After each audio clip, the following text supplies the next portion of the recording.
Bonjour à tous et bienvenue, moi c'est Lauriane, ici je vous parle tricot, je vous parle laine, et aujourd'hui on se retrouve pour parler d'un ouvrage en particulier, et il s'agit du châle Alaria de Nadia NC Alice.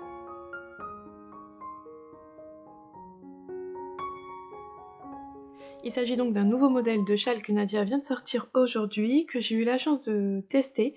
Je l'ai testé pendant mes vacances, je vais bien m'en souvenir. C'était le projet de mes vacances qui m'a accompagnée cet été, et je vous montre ma version. Le voici. Donc c'est un châle triangulaire, asymétrique, qui se tricote avec deux fils, donc un fil de type fingering et un fil lace. Ici c'est du mohair et soie. Et le voici donc. Alors c'est un châle qui va se commencer par cette pointe. Oh, je vais y arriver. En point mousse, voilà, on augmente jusqu'à un certain nombre de mailles. Ensuite on vient faire des rayures en alternant donc sa laine fingering et son lace. Donc je vous ai dit c'est mohair et soie. Hop. On va commencer à faire la dentelle, alors un petit point de dentelle tout simple qui se fait avec la laine fingering et on retrouve quelques rayures avec le mohair et soie en point mousse entre les bandes de dentelle. Vous voyez. Et c'est vraiment pas compliqué, on répète vraiment toujours la même chose, c'est vraiment très simple, accessible aux débutants sans aucun problème. On refait des rayures classiques avec les deux laines et on reprend les rayures avec la dentelle.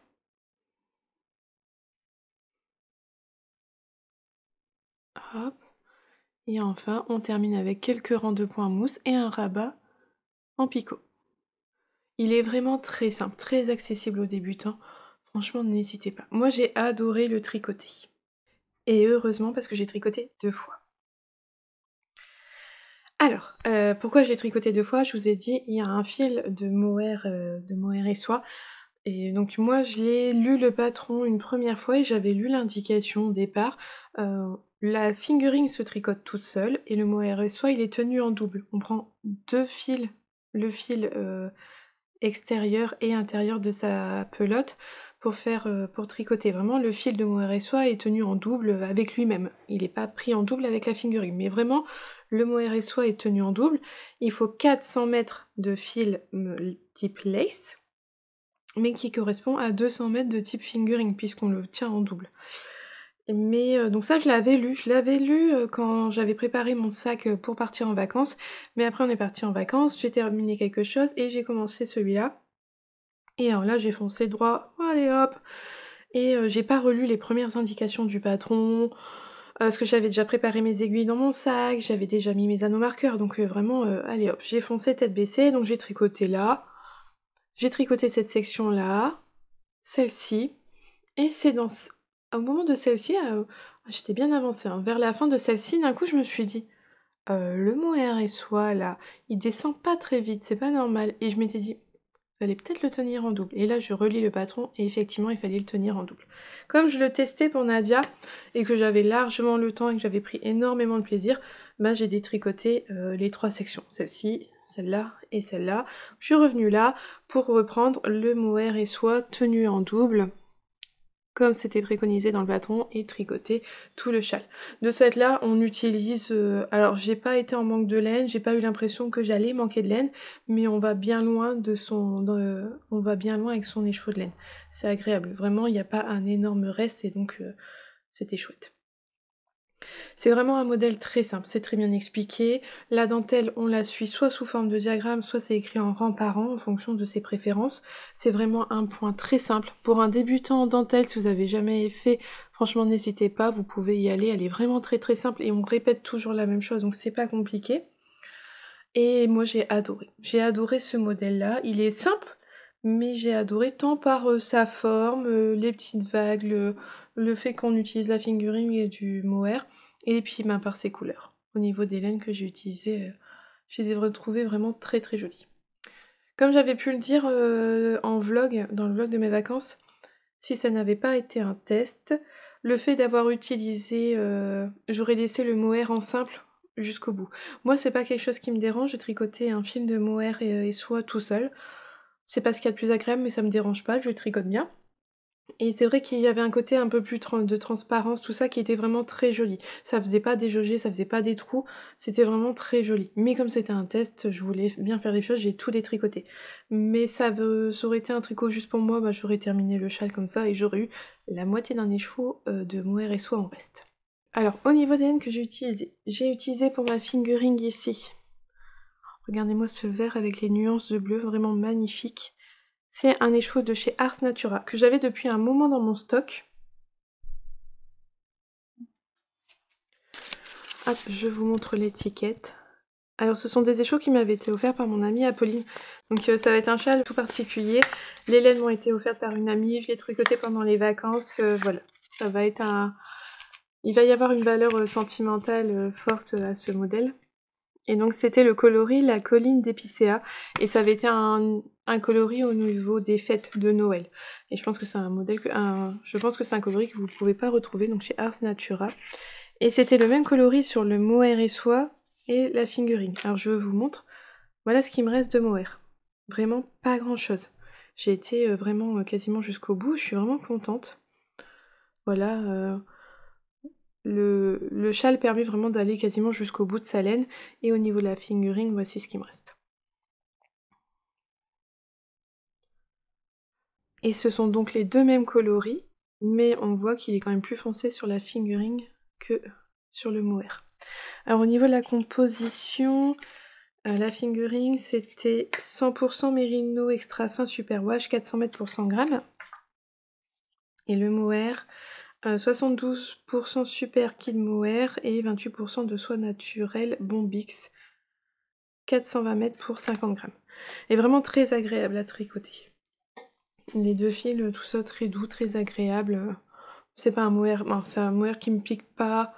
Vraiment très contente. Oh non, les belles nuances. Alors j'ai beaucoup aimé. C'était parfait pour mes vacances en fait.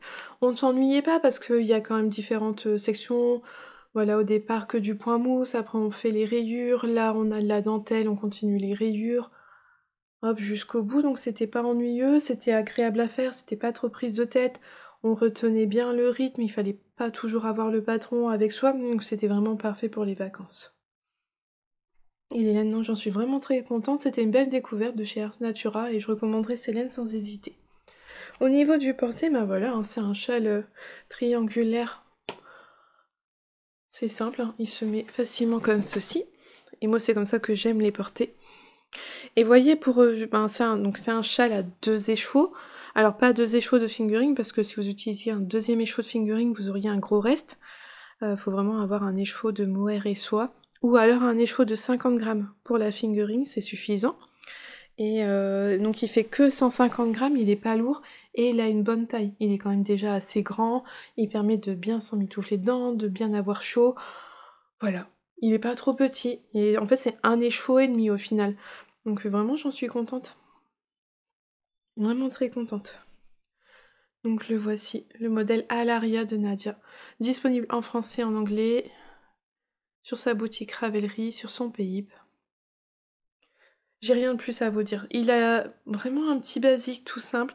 Alors bah moi j'étais contente voilà, de faire un châle unicolore, parce que j'en manque, hein. C'est vraiment ce qui me manque dans ma garde-robe.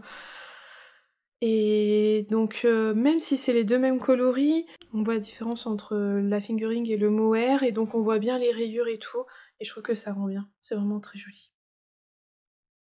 Ah non, je suis vraiment contente, il va aller super bien avec mes pulls verts, parce que j'en ai quand même quelques-uns maintenant dans ma garde-robe, ce sera vraiment parfait. Et voilà, comme je vous le disais, Ars Natura, une belle découverte, ça n'a pas dégorgé ou quoi que ce soit quand je l'ai lavée, là où elle était encore claire, elle n'était pas toute verte. Donc vraiment très contente, et là sa fingering est vraiment très douce, très agréable à tricoter. Et puis voilà, de voir les nuances au départ, c'était très très joli. Donc un châle qui m'a accompagnée pendant les vacances, voilà, une dizaine de mailles a dû être tricotées dans les jardins de Chambord. Ah ouais non, ça a été... Il est plein de souvenirs, plein de jolis souvenirs de notre été, avec les laines offertes par mon amie Apolline. Alors au niveau des prix, je vais pas pouvoir vous dire grand chose. Je vous mets à l'écran le prix du patron vendu sur Ravelry. Si je dis pas de bêtises, je pense qu'il est un petit peu moins cher sur Payhip parce qu'il y a peut-être pas les taxes qui sont de dessus. Et au niveau des laines, bah moi je sais pas parce qu'on me les a offerts, mais bon bah il faut compter un écheveau de fingering, un écheveau de mohair. Chez un teinturier, vous allez être aux alentours de 50 €. Après, vous pouvez très bien envisager de le faire avec des pelotes. Il suffit de prendre 2 pelotes de mohair pour ce châle-là et 2 pelotes de fingering également. C'est tout à fait possible. Personnellement, je pense que c'est un modèle que je vais refaire. J'avais des pelotes de lace dont je ne savais pas quoi faire et j'ai la bonne quantité pour faire ce modèle-là. Donc voilà. Et ben j'ai rien de plus à vous dire pour ce modèle parce que vraiment très simple, accessible aux débutants. Moi personnellement, j'aime beaucoup la manière dont Nadia explique ses patrons, tout ça, sa mise en page. Ça fait des années que je tricote ces modèles et j'aime beaucoup sa façon de faire. Donc moi je ne peux que vous conseiller. Voilà. Et je vous invite à aller voir les versions des testeuses parce qu'on l'a fait, il a beaucoup de possibilités de couleurs. Il y en a qui l'ont fait vraiment en bicolore avec 2 couleurs bien différentes et ça rend super bien aussi. Et il y a des couleurs plus estivales puisque nous on l'a testé à l'été donc il y a des couleurs un peu plus vives, un peu plus peps. Celle de Nadia elle est dans les tons roses avec un rose fluo si je dis pas de bêtises et sa version est vraiment magnifique. Donc voilà, on a fait le tour pour ce modèle. J'espère que cette petite vidéo vous aura plu. En attendant, je vous souhaite une belle journée ou une belle soirée en fonction de quand est-ce que vous la regardez et surtout un bon tricot. Et je vous dis à bientôt. Bye!